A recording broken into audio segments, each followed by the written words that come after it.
ይሄ ሰውዬ ቆሞ ሳለ በአጋጣሚ ከድንጋዩ ስር የሆነ ህፃን ልጅ ይመለከታል። ሰውየው እየተመለከተው ሳለ ልጁ ግን ትንሽም ሳይቆይ ከድንጋዩ ውስጥ ይወጣና ወደ 6 ዓመት ሴት ልጅ ይቀየራል። ይህን ሲያይ ይህ ሰው በጣም ደንግጦ ነበር። ከዛም ግን እቺ ልጅ ግን ወደ ቤት ይወስዳትና ለሚስቱ ያሳያታል። አብረው ማሳደግ እንዳለባቸው የሚስማሙና ልጅቱን አብረው መኖር ይጀምራሉ። ልጅቱ ግን በተፈጥሮ አይኗ ሰማያዊ ነገር ነበርና ልጆቹ ሁሉ ሲመለከቷት ጭራቅናት እያሉ ከሷ ጋር መጫወት አይፈልጉም ነበር። በሰዓቱም እየደበደባትም ነበር።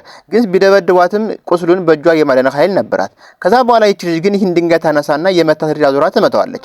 እንደመታሽው ግን ልጁ በጣም ይጎዳል። ይህ ልጅ ግን የሰፈሩ ባለሀብት ወይም ደግሞ አለቃ ልጅ ነበር። ከዛም እነዚህ ሰዎች ይመጡና እነዚህን ሰዎች ገንዘብ እንዲከፍሏቸው ወይም ደግሞ ልጁ ማሳከሚያ ብዙ ብር ይጠይቋቸዋል።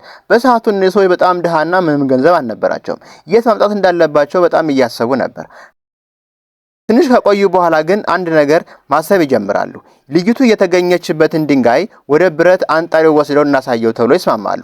ከዛ ይህንን ድንጋይ ይወስዱና ለብረት አንጣሪው ያሳዩታል። ብረት አንጣሪው ግን ይህን ሲመለከት በውስጡ ብዙ ወርቅ እንዳለው ይነግራቸዋል። ይህንን ካዩ በኋላ በጣም ደስተኛ ይሆናሉ። ከዛ ትንሽ ነበር የወሰደው። ተመልሶ ሲመጣና ትልቁን ድንጋይ ቆፍሮ ያወጣና ወስዶ ይሰጠዋል። ከዛም በኋላ እነዚህ ሰዎች በሰፈሩ በትንሽ ጊዜ ውስጥ በጣም ሀብታም ይሆናሉ። ከዛም ይቺ ልጅ ግን ከቤት ስትወጣ የ18 ዓመት ህፃን ልጅ ሆና ትወጣለች።